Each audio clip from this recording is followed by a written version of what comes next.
दोस्तों, रोज़ की तरह अन्य लिखनी ब्लॉग में सबका हार्दिक स्वागत है।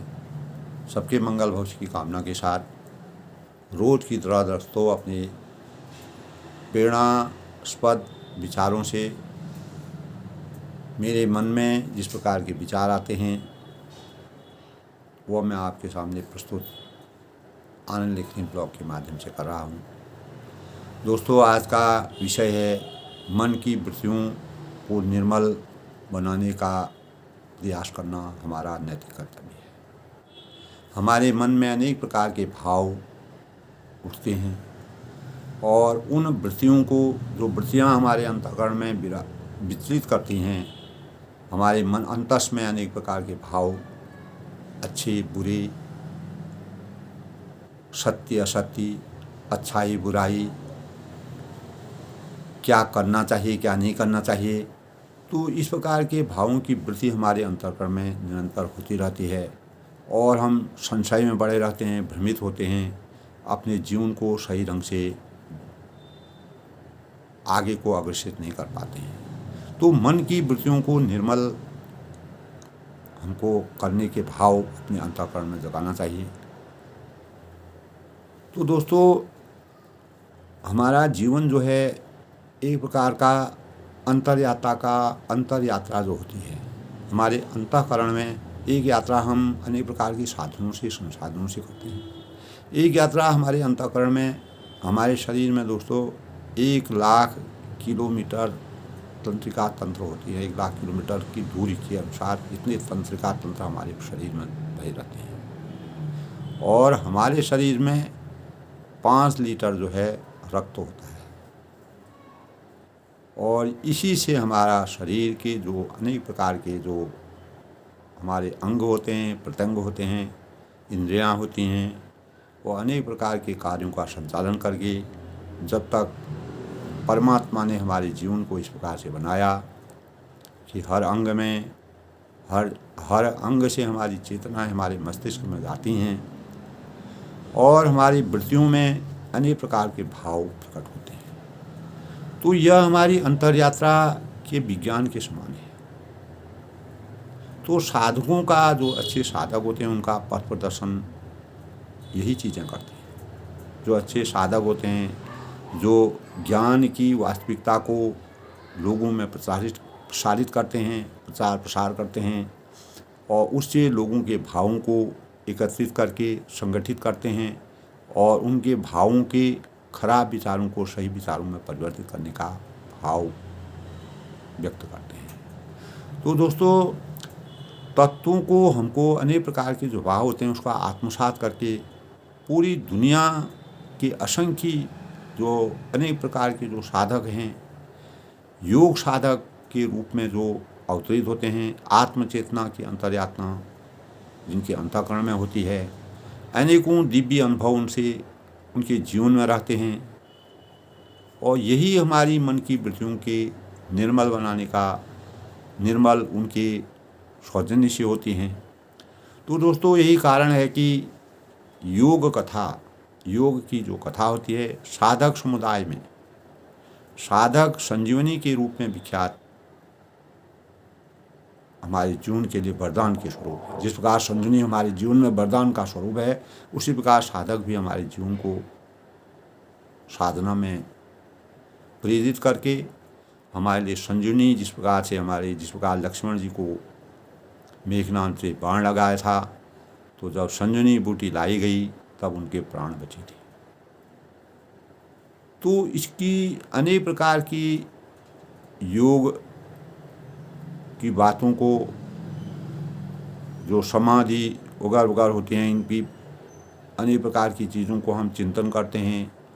कैसे साधक समाज लगाते हैं, कैसे योग करते हैं, कैसे साधना करते हैं, हमारे अंतःकरण में अनेक प्रकार के चिंतन मनन यदा कदा होता रहता है। तो दोस्तों, हम अनेक प्रकार की अवस्थाओं में अपना मन की वृत्तियों के साथ तादात्म्य हो जाते हैं, उसमें में अनुरक्त हो जाते हैं। इससे अगले यानी अनेक प्रकार के जो वृत्तयः पंचतथ्यो क्लिष्टा क्लिष्टाय क्लिष्टा, यानी मन की वृत्तियाँ 5 हैं। वृत्तियों पंचतथ्यो, वृत्तियों पंचतथ्यो क्लिष्टा अक्लिष्टा। मन की वृत्तियाँ 5 होती हैं। ये क्लेश का स्रोत भी हो सकती हैं, राग द्वेष क्लेश, जिससे अनेक प्रकार के गलत भावना पैदा होती हैं, और अक्लेश का भी हो सकती है। इससे हमारे जीवन में क्लेश भी पैदा होता है, द्वेष पैदा हो सकता है, और द्वेष रहित भी हम रह सकते हैं। तो ये हमने उनको किस भावों से इन मन की वृत्तियों को, अपने मन की वृत्तियों का प्रयोग किया या दुरुपयोग किया, सदुपयोग किया, दुरुपयोग किया, वह हमारे मन की इच्छाओं के अनुसार है। हम क्या चाहते हैं, क्या नहीं चाहते हैं। तो हर एक आदमी अपने चिंतन को बढ़ाने के लिए, अपने कार्य को करने के लिए पूर्ण रूप से स्वतंत्र है। तो दोस्तों, योग सूत्रकार जो योग के महान धनी पुरुष कहलाते हैं, वह पहली नज़र में एकदम हमको उनकी जो ज्ञान होता है, उनके जो ज्ञान सूत्र होते हैं, वह पहेली के जैसे लगते हैं। हम उनको पहेली के रूप में अपना रखते हैं। जब हम पूर्ण निष्ठा के साथ ठीक ठाक से समझ नहीं पाते हैं, तो मन की 5 वृत्तियाँ हमारी बदलने लगती है। यानी हमको अगर उसका वास्तविक रहस्य मालूम होगा, तो हम वृत्तियों को बदलने लगते हैं और अष्कमश पड़ जाते हैं। तो जैसे वे क्लेश यानी दुख पीड़ा की जन्मदात्री बन जाती है। हमारे अंतःकरण में जो दुख पैदा होता है, वो हमारे लिए जो है दोस्तों दुख की जन्मदात्री बन जाती है। जैसे माँ बच्चे की जन्मदात्री होती है, उसी प्रकार दुख जो है हमारे जीवन का साथी बन जाता है। और वैसे ही हमें क्लेश से रहित, अर्थात बिना दुख के पीड़ा विहीन अवस्था ले जाती है। अक्लेश हमको पीड़ा विहीन बना देता है, हमेशा के लिए हमको स्वतंत्र कर देता है। किसी प्रकार के बैर भाव हमारे अंतःकरण में रखते हैं, हम पीड़ा से रहते हैं। तो दोस्तों, इन सवालों का जवाब पाने के लिए हम सभी को सत्य का गहन अन्वेषण करने की आवश्यकता है। किसी भी तत्व की गहराई में प्रवेश करना हर एक मानव का कर्तव्य है। तब कहीं जाकर हम किसी भी योग सूत्र को समझने की उम्मीद हमारे अंतःकरण में बढ़ेगी।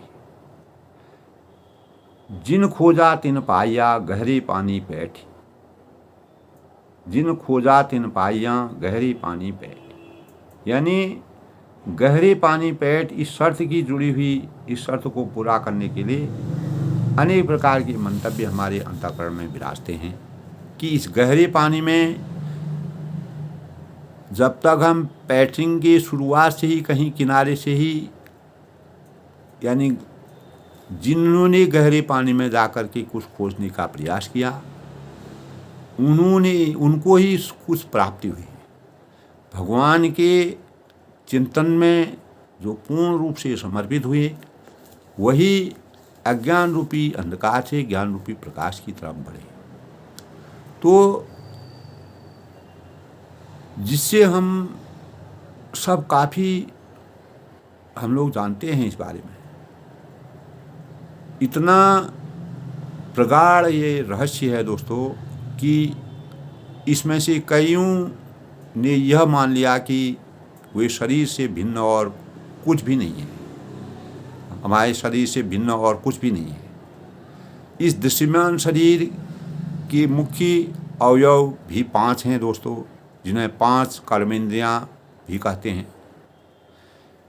इस शरीर से ही जुड़ा एक और 5 समूह और भी है, जिसे हम पंच ज्ञानेंद्रियां कहते हैं। इन्हीं 5 ज्ञानेंद्रियों के माध्यम से हमारी अंतः चेतना और बाह्य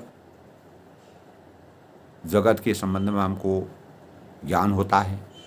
तो बाह्य जगत की अनुभूतियों का जब हम उसका रसपान करते हैं, उनका आस्वादन करते हैं, तब बाह्य जगत एक सा होने पर भी इसकी अनुभूति का रस और जो इसका आस्वादन है, वह आस्वादन का सुख हर एक का अपना निजी होता है। उसको हम किस प्रकार से अपने जीवन में चरितार्थ कर रहे हैं, वह मानव जीवन उसके लिए हर एक मानव उसमें स्वतंत्र है। जैसा कर्म करोगे वैसा फल देगा भगवान। यानी हम जिस प्रकार के कर्म करेंगे उसी के फलों से हम निवृत्त होंगे। तो यह निजीपन मन और उसकी वृत्तियों में ऊपर निर्भर है। हमारी वृत्तियों पर, हमारे निजी मन में जिस प्रकार के भाव हम संचित करेंगे, हम अच्छे को अच्छाई की तरह लेके उसकी तरफ अग्रसरित होंगे तो हम जीवन में कृतार्थ होंगे। अगर हम अच्छे को भी बुराई देख करके बुराई की तरफ जाएंगे तो हमारा जीवन निराधार हो जाएगा। तो दोस्तों, इस निजी मन और उसकी वृत्तियों पर हर आदमी अपने आप में स्वतंत्र है। ये वृत्तियाँ ही जो हमारी कर्म की इंद्रियाँ होती हैं, कर्म इंद्रियाँ जिनको कहते हैं, और ज्ञानेंद्रियों की भी भली प्रकार 5 हैं। जहाँ तक मन की बात है दोस्तों, तो मन शरीर से अलग कोई दूसरी वस्तु नहीं है और यह शरीर से काफ़ी कुछ बड़ा और एक प्रकार से चिपटा हुआ है। शरीर से मन का जुड़ाव इस कदर होता है कि जो हमको मन सूचना देता है उसी को हम करने के लिए उद्यत हो जाते हैं। और इसे यदि शरीर का सूक्ष्म हिस्सा कहा जाए तो इसमें कोई गलत बात नहीं है। तो मन और शरीर जो है वह एक दूसरे का सूक्ष्म हिस्सा है। यही कारण है कि दोस्तों, शरीर के सुखों और दुखों से यह सामान्य अवस्था में बुरी तरह प्रभावित होता है।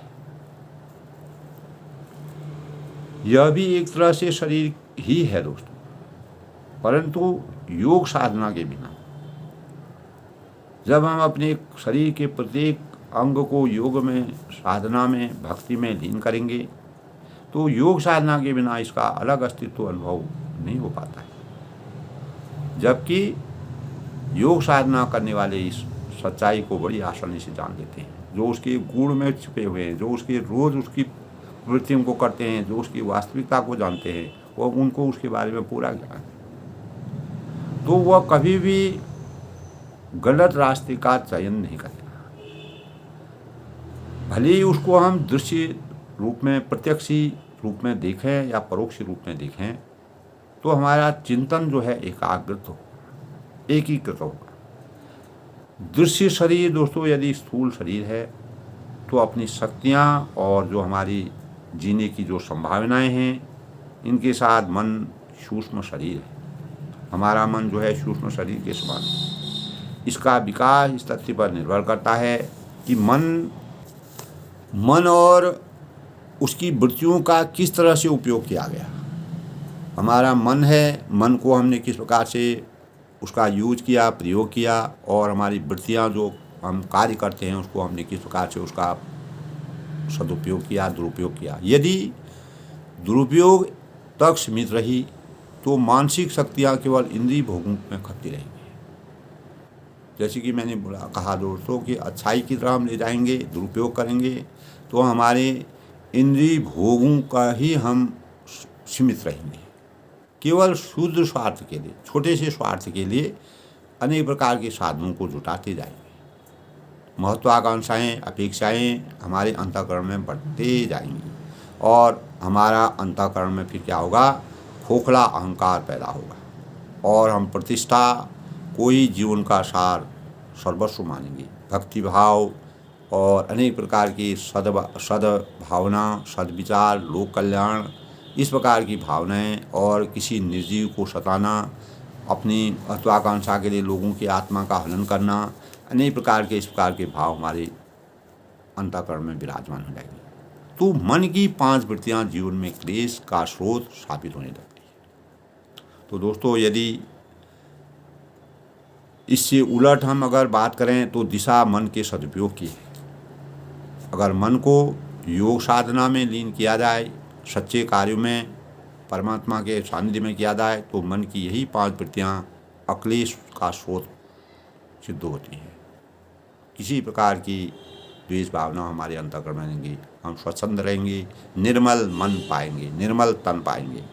निर्मल मन हो, निर्मल तन हो, निर्मल ही हमारे भाव हों। तो मन की पंचवृत्तियां जिंदगी में क्लेश की बाढ़ को लांघ देती है, उसको पार कर देती है।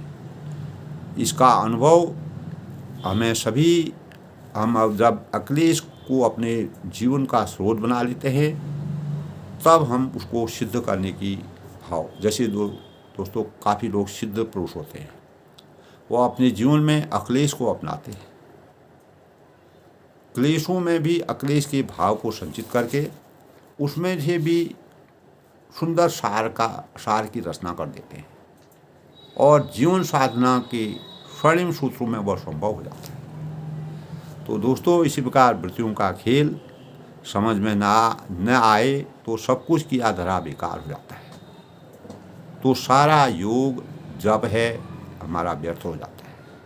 तो तपस्या है, साधना है। रावण था दोस्तों, कुंभकर्ण था, हिरण्यकश्यप था, हिरण्याक्ष था, तो ने भी तो बहुत सा योग किया था और तपस्या की थी और पुराण पढ़े थे, ज्योतिष पढ़े थे और कथाएं पढ़ी थी और तपस्या की थी। मजबूर होकर स्वयं विधाता इन्हें वरदान देने के लिए विवश भी हुए, परंतु वृत्तियों के शोधन के अभाव में, वृत्तियों का शोधन उनके अंतःकरण में नहीं था और जो अच्छी वृत्तियाँ थी उनका उन्होंने शोधन किया। जिस प्रकार हम धरती का शोधन करते हैं, उसी प्रकार उन्होंने मानव जाति का शोधन किया और तब की परिणति अंतः क्लेश का ही स्रोत बन गई उनकी, और अपनी तमाम उम्र वे वासनाओं की से अतृप्त की आग में जलते रहे, झुलसते रहे और उन्हें जो कुछ भी मिला, उन्होंने जो भी अर्जित किया, जो भी प्राप्त किया, वह उनकी अतृप्ति की पीड़ा को और अधिक चरम तक पहुँचाने का उन्होंने प्रयास किया। जब तृप्ति हमें कहीं किसी बिंदु पर भी नहीं होती है तो हम उसको लगातार निरंतर बढ़ाते रहते हैं। उसी प्रकार रावण हैं और कुंभकर्ण हैं, हिरण्याक्ष है और हिरण्यकश्यप है, इन लोगों का जीवन ऐसे राक्षसों का, इसीलिए ये राक्षस में परिवर्तित हो गए। यही है दोस्तों कि हमने अपनी वृत्तियों को साकार किया या निराकार किया, हमने उसको किस रूप में परिवर्तित किया, उसका सदुपयोग किया, दुरुपयोग किया, वह हमारे मन की वृत्तियों के अनुसार निर्धारित है। तो इसके विपरीत दोस्तों उदाहरण यह भी है कि जैसे संत कबीर और महात्मा रैदास थे, साधारण जीवन यापन के साधन भी मुश्किल ढंग से उनके पास थे। बड़ी मुश्किलों से उनकी गुजर बसर चलती थी। उनके जीवन का ज़्यादातर भाग कपड़ा बुनना, मैं रोज़ ही बातें बोलता हूँ दोस्तों, उनके जीवन से हमको प्रेरणा मिलती है, और जूता गाड़ने चला जाना, इनसे किसी के अद्भुत रोमांचकारी तपस्या भी वह नहीं कर सकते थे, परंतु एक काम अपनी हर श्वास के बिना किया करते थे। यानी आने जाने वाले हर श्वास के साथ मन और उनकी वृत्तियों के शोधन में लगे रहते थे और अपनी प्रगाढ़ भगवत भक्ति से अपनी प्रत्येक मानसिक वृत्ति को परिष्कृत उन्होंने करने के भाव बनाए। कर्म के अपने कार्यों को सुचारू रूप से करके मानव जीवन की जो कार्य उनको परमात्मा ने दिया था उसमें कर्तव्य निष्ठता से कार्य किया। तो दोस्तों अपनी प्रगाढ़ भगवत भक्ति उनके अंतःकरण में आई, जिससे उनकी मानसिक वृत्ति में परिवर्तन आया, परिष्कृत हुई, और इसकी परिणति भी जीवन के अति सुखद, उनका जीवन अति सुखद हुआ। इस प्रकार की जो दोस्तों हमने 5 वृत्तियाँ के जीवन में अक्लेश प्राप्त होता है, बिना क्लेश के हम पीड़ा से रहित रहते हैं, आनंद का, यही हमारे आनंद का स्रोत बन जाती है। यही कबीरदास और रैदास जी में, उनके जीवन चरित्र में वो प्रेरणा का स्रोत आज भी है। तो दोस्तों, वृत्तियों की निर्मलता की इसी अनुभूति को पाकर महात्मा कबीर ने अनेक जगह कहा है, कबीरा मन निर्मल भया, कबीरा मन निर्मल भया जैसे गंगा तीर नीर, कबीरा मन निर्मल भया। जब उनको ज्ञान की प्राप्ति हुई, अज्ञान रूपी अंधकार से ज्ञान रूपी प्रकाश का उनके अंतःकरण में अपनी वृत्तियों से उन्होंने प्रकार प्राप्त किया, तो उनके अंतःकरण में आया कि कबीरा मन निर्मल भया जैसे गंगा नीर, पाछे पाछे हरि फिरे कहत कबीर कबीर। यानी वृत्तियों की दुर्गंध मिटाने वाली, इन्हें शोधित सुरभित और सुगंधित करने वाली जो बयार विराट से आती है, इस ब्रह्मांड से आती है, यह बयार हमारे अपने जीवन में आए, इसके लिए हमें स्वार्थ है, अहं के दोनों कपाट खोलने पड़ेंगे। जो हमारे अंतःकरण में स्वार्थ है, अहं भाव जो हमारी मस्तिष्क में विराजमान है, उसको हमेशा के लिए उसको देछावर करना पड़ेगा, उसकी इतिश्री करनी पड़ेगी, उसको समूल उसका समाप्त करना पड़ेगा। आनंद तो समस्त सृष्टि में दोस्तों, विराट ब्रह्मांड में सर्वत्र बिखरा पड़ा। अगर हम पूरा ब्रह्मांड को देखें तो हम एक रोटी खा करके भी आनंद की अनुभूति करें तो उससे भी हमें आनंद प्राप्त हो सकता है। पशु पक्षी हैं दोस्तों, आज उनको चारा मिलता है, कल मिले ना मिले, उनको कल का कोई मतलब नहीं है। इसी का मानव जीवन को भी अपना जीवन बनाना चाहिए और उन्हीं के अनुसार कर्म भावों को करते हुए, पक्षी जब कर्म करता है, एक जगह से दूसरे से विचरता है, अनेक प्रकार के धूल मिट्टी में जा कर के वह अपनी मतलब की चीज़ होती है, अपने चोंच से उसको प्राप्त कर लेता है। इसी प्रकार हमारे अंदर भी सद्गुणों को प्राप्त करने के भाव आने चाहिए। ऐसे लोगों के आदर्श जीवन से आनंद तो समस्त सृष्टि में विराट ब्रह्मांड के सर्वत्र बिखरा हुआ है, वह उमड़ घुमड़ कर हमारे भीतर आने के लिए आतुर रहता है। लेकिन बस हमें अपने कपाट बंद किए बैठे हैं, तो हमें अपने कपाटों को खोलना पड़ेगा। इस बात को हम कुछ तरह से समझ सकते हैं कि सुबह होने पर यदि हम अपने कमरे की खिड़कियों को, दरवाज़ों को खोल करके शुद्ध हवा जिस प्रकार से हमारे अंतःकरण में, हमारे कक्ष में जाए, घुसे, उसी प्रकार हम अपने अंतःकरण की खिड़कियों को खोल करके हजारों किरणों का आनंद ले सकते हैं। हजार प्रकार की लाखों सुखों का प्राप्त करके अपनी वृत्तियों को निर्मल कर सकते हैं। तो दोस्तों, जब खिड़की खोलने से पहले ही सूर्य यथावत थे, जैसे वो आ रहे थे उसी प्रकार था। यदि हम वहाँ पर जब हम खिड़की को खोल देते हैं तो किरणें पूरे कमरे में हमारी फैल जाती हैं। तो जब हम अपने अंतःकरण में पर्दा लगाए हुए हैं, जब तक हम उसको पर्दे को हटाएंगे नहीं, तब तक वह किरणों का संचार हमारे अंतःकरण तक नहीं होगा। बस हमको जो अवरोधक हमारे जीवन के हैं, उनको अपने जीवन से हटाना पड़ेगा, अंधेरे को उजाले में परिवर्तित करना पड़ेगा। इस प्रकार से दोस्तों, हमें अपनी वृत्तियों को रूपांतरित करने के भाव प्रकट करने चाहिए और स्वार्थ और अहं के कपाट के खुले वासना की तृप्ति की जगह अपना मन है, विचार है, सोच है, भक्ति से अनुरक्ति में लगाकर वृत्तियों को बदलने के भाव व्यक्त करने चाहिए। जो पहले कभी केवल दुखों को, पीड़ा को, संताप को, असंतृप्ति को जन्म देती थी, वही अब जो है हमको आनंद की तृप्ति, सुखों की उफनती हुई जो बाढ़ होती है और जन्मदात्री माँ के समान उसका उदय हमारे जीवन में होगा और हमारी जो मानसिक वृत्तियाँ हैं उनमें से किस तरह रूपांतरण होता है, इसके लिए हम स्वतंत्र हैं। और यह इस प्रकार की विषय वस्तु को, इस प्रकार के मन को, इस प्रकार के भावों को हमको योग कथा की और अपनी वृत्तियों के निर्माण करने के लिए परिभाषित और प्रकाशित करने के भावों का संचार करना पड़ेगा।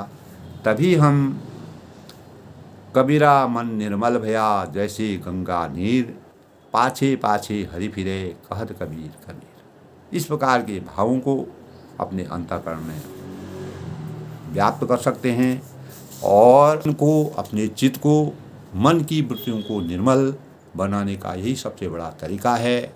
और हमें योग सूत्रों में बंध करके अपने जीवन में अज्ञान रूपी अंधकार से ज्ञान रूपी प्रकाश की समाधिपात के रूप में उसको अपने अंतःकरण में वृत्तयो पंचतव्यो क्लिष्टा यानी मन की वृत्तियाँ 5 हैं।